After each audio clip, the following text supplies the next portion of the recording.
Generic greetings and welcome to Science Insanity, a channel dedicated to bringing my love of science fiction, all its dramatic and often awe-inspiring glory to you, the viewer. Today, a video on the stealth ships of Battlestar Galactica.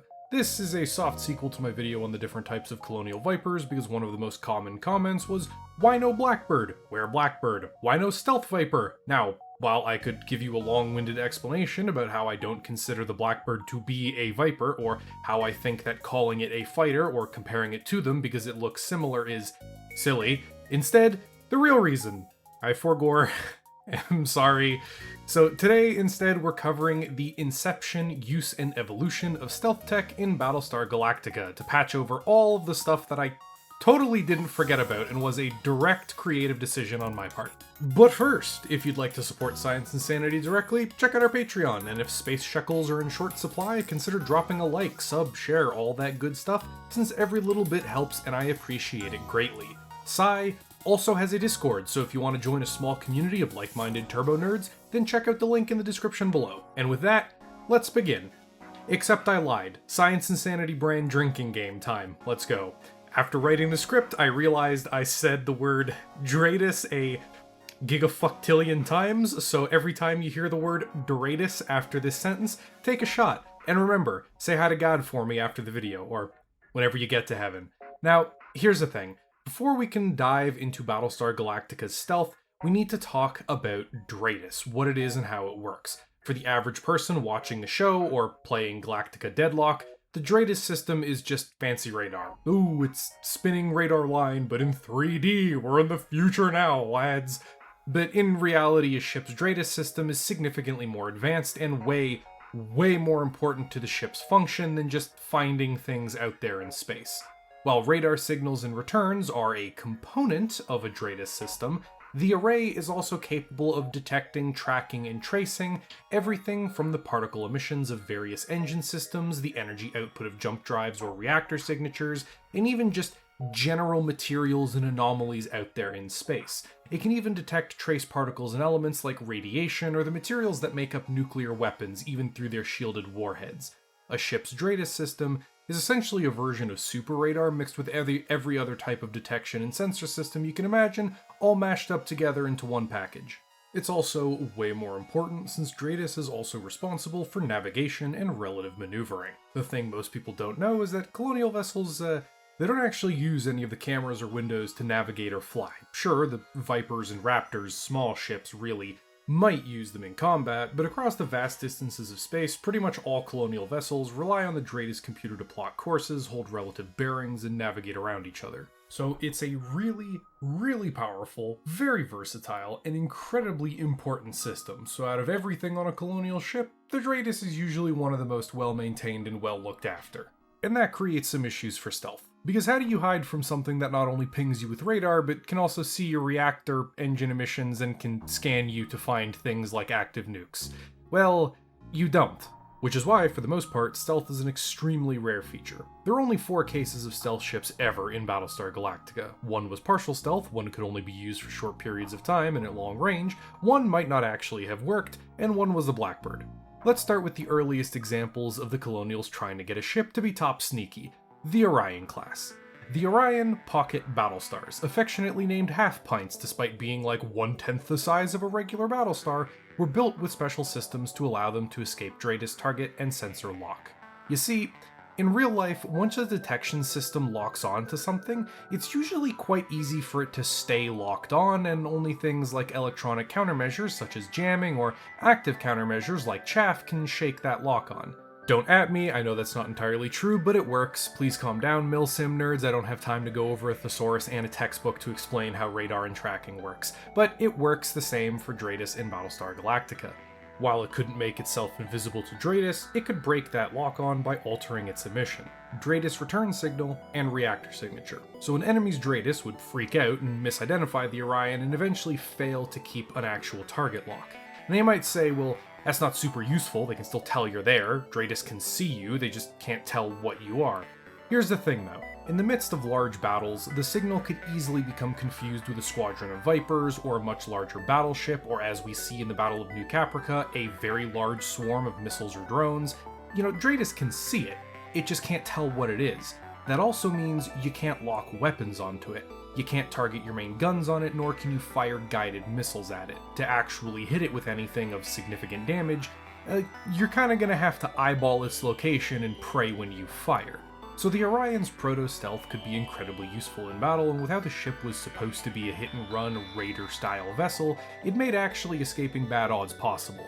That was pretty much the inception of stealth tech as we know about it in Battlestar Galactica. However, during the later stages of the First Cylon War, the colonial war effort began experimenting with special materials and energy-absorbing hull plating. This development project resulted in the first, and by this point, only true stealth ship ever made, the Osiris. Now, while the Osiris is a heavily modified version of the Orion class, it's important to note that we never see any or hear about any other ships receiving this kind of upgrade, so for all intents and purposes, the Osiris is a one-off, unique project. Unlike its Orion sisters, the Osiris is even further stripped down, its main guns and Viper launch tubes being stripped out and replaced with compact missile launchers. All of this was done in order to accommodate its new hull and internal systems. The Osiris was capable for a limited time of suppressing all of its emissions and absorbing or deflecting all incoming Dradis signals. It did this in two ways. Firstly was its special hull plating and coating. That special stealth coating I talked about and unique materials meant that the Osiris couldn't be detected by the more standard radar pings given off by Cylon ships. Whatever it couldn't directly absorb, it reflected off into space and away from any sensors that could potentially pick it up. The second way was suppressing all internal signals that could potentially be picked up by enemy sensors, running extremely low power, only the bare essentials in order to keep the reactor cool, while moving slow and silent so its engine plume couldn't be seen. The Osiris was essentially invisible, not only confusing or disrupting Cylon sensors like her sister ships, but being entirely undetectable by them. Of course, this was imperfect. If the Osiris got too close to a Cylon vessel, it would still be detected like the sun, so not much you can do there. And it could only maintain this state of relative invisibility for a short period of time before eventually it failed and something slipped through the cracks that the Cylons could detect. Another thing people often don't understand is that the biggest challenge when you're trying to detect something that's hidden is knowing where to look. And as stupid as that sounds, if you know approximately where a stealth fighter jet, for example, is, you can point overlapping detection systems in that direction and just keep tweaking the signals and receivers until eventually you find it. And once you find it, it's much easier to keep your eyes on it. So once the Osiris's stealth systems fail, even just by a little bit, the enemy can laser focus in on them and track any and every little imperfection that up till then was filtered out or ignored. And when stuff like that happens, kaboom. Now, the Osiris may have pioneered the art of hiding behind the curtains with its feet sticking out the bottom, but there was another attempt to make something immune to being looked at before Chief Tyrol rolled a nat 20, polymorphed into Tony Stark, and built the Blackbird in a cave with a box of scraps. For anyone that knows how the Blackbird was made, you get the joke. But the predecessor was the Stealth Star, a vessel made in the image of, but was not, a Viper. The Stealth Star was essentially a refined technological jump from the same tech that was on the Osiris. Its hull could absorb most incoming signals, and it was shaped to deflect anything it couldn't absorb. However, the Stealth Star was far smaller, and while normally a smaller size means less detectability, in this case what it meant was less effective shielding and masking of its electronic systems and its reactors and engines. The Stealth Star was unfortunately detected, though exactly why was never fully explained. However, allow me to present my crackhead conspiracy. The Cylons had no idea the ship was there. They couldn't see the Stealth Star, hence why a Cylon raider jumped into the area. But it didn't jump in because it was coming after the fighter that had crossed the armistice line, oh no. It jumped into the area because it saw a colonial Battlestar parked just off the armistice line, looking mighty suspicious. So when the raider jumped in, it had all of its sensors on high alert, it was looking directly at Adama in his Valkyrie Battlestar, and then realized, oh shit, there's a guy over here, and proceeded to fire at the Stealth Star. My conspiracy theory is that contrary to canon and what it shows, where Adama thinks that the mission to cross the armistice line with a stealth ship is what caused the Second War, in reality, the real reason that the stealth star was detected and destroyed is because Admiral Adama was an idiot and parked his giant piss-off battleship directly behind the top secret recon flight, drawing the attention of every Cylon in the area directly to him. Hence, they found the stealth fighter. Because otherwise, there'd be no bloody way that you would find that thing, even if it was remarkably unstealthy. Its size alone would make it extremely difficult to detect at long range. It's laughable that the Cylons just knew that that ship would be there. We don't know much about the Stealth Star other than it was used extensively for recon in the years leading up to the Second Cylon War. However, we don't know if its stealth was ever truly effective or if its recon consisted of covertly patrolling the armistice line without, directly showing up on Dradis from another solar system. But the Stealth Star suggests that Colonial R&D was still actively trying to develop functional Dradis nullifying vessels and failing for the most part right up until the moment that the genocide of the colonies happened. And that brings us to the Blackbird, built in a cave with a box of scraps. This is where I think a lot of people ended up confused because of what the Blackbird was originally meant to be and what it looks like. People asked why it wasn't part of the Viper video, and honestly, it's not a Viper. It just completely slipped my mind to mention it because I assumed that everyone else was kind of on the same page. From the moment go, yeah, it was intended to be a fighter craft, and it was intended to fit into the Viper launch tubes, and those two requirements means it's going to look and behave very similar to a Viper, but Chief Tyrol had a few interesting challenges to overcome, and the end result and the intention was not to create another Viper. They could probably have fabricated new ones over a long enough time if they just let the Chief go with his magic arcane ability to assemble anything. First, he was making a new spaceship. A trying endeavor at the best of times, much less on the Galactica fleeing from exterminations at the hand of a very, very angry toaster armada. And second, he wasn't allowed to use any resources or equipment the military might need. Not does need, might need. Metal, electronics, engines, weapons, thrusters, anything that could possibly be used for repairs or maintenance on Vipers and Raptors was expressly forbidden for the Chief to use. So the Blackbird was created with junk and scrap, tossed together with 4 obsolete engines salvaged from another ship's atrophied flight deck. Its skeleton was built of salvaged and reclaimed metals that were deemed unsuitable for regular Vipers, and to decode everything I just said, they dissected cargo containers, old chairs, and melted down fillings in order to slapdash together whatever they could for a space frame. This also meant that the Blackbird's raw structure and skeleton was, shit. While this thing was fast, and I do mean fast, able to outrun even the quickest of Vipers, it was remarkably unmaneuverable, being much closer to a Raptor with shaky controls and unstable attitude control. This didn't really matter though, since the Blackbird carried no weapons and would eventually be used for stealth recon only. And speaking of, what was the Blackbird made of that allowed it to avoid Dradis so well and all of the other magical sensors and stuff that the Cylons would surely be packing? Magic. Unfortunately, the Blackbird and Battlestar Galactica was made at a time where stealth and radar-absorbing material science was publicly available, people knew that it existed and roughly how it worked, but the details and intricacies of how they worked in finite detail was still mostly military secrets for very obvious reasons. So while the carbon composite materials are radar absorbing that they mention in the show, like that's a factual thing in real life, they are resistant and absorbent of radar signals, they by themselves are not enough to render the Blackbird invisible to Dradis. They're not even remotely enough to make the Blackbird unnoticeable target.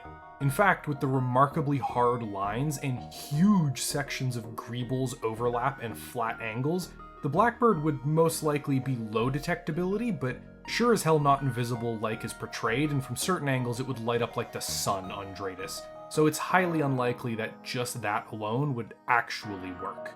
Not to mention that as times have advanced and more information has come out from the real world, we've found very interesting interactions with radar signals where even tiny little gaps in the panel fittings or small imperfections in the ship's structure, like having exposed screws or having slightly misaligned raw structural components, can end up creating massive radar signatures. And once again, Chief Tyrol built this in a cave with a bucket of garbage. I imagine there's a lot more than a few tiny gaps or imperfections in this thing's construction. Regardless, the Blackbird was arguably the first and only truly successful stealth ship created by the colonials, able to maintain virtual invisibility to Dradis scanning for as long as the pilot could breathe.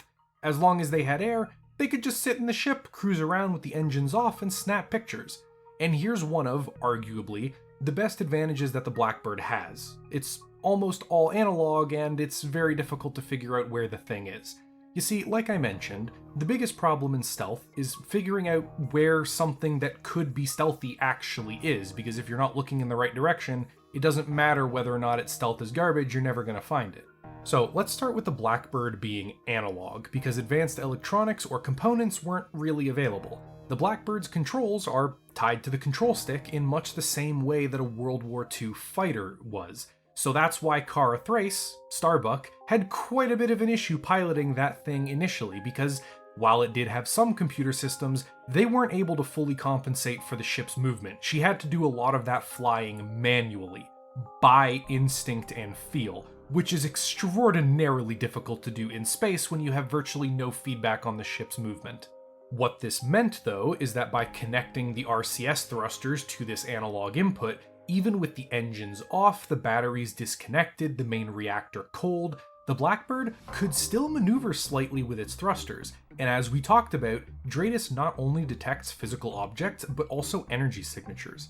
I think a huge part of why the Blackbird worked so well against the Cylons is that it wasn't fully trying to be invisible. Kinda like the Amun-Ra stealth ships from The Expanse, the Blackbird is half Dradis absorbing compositives, so like half genuine stealth, and half hiding in plain sight so any scanning system would just ignore it, assuming it was a random rock floating through space.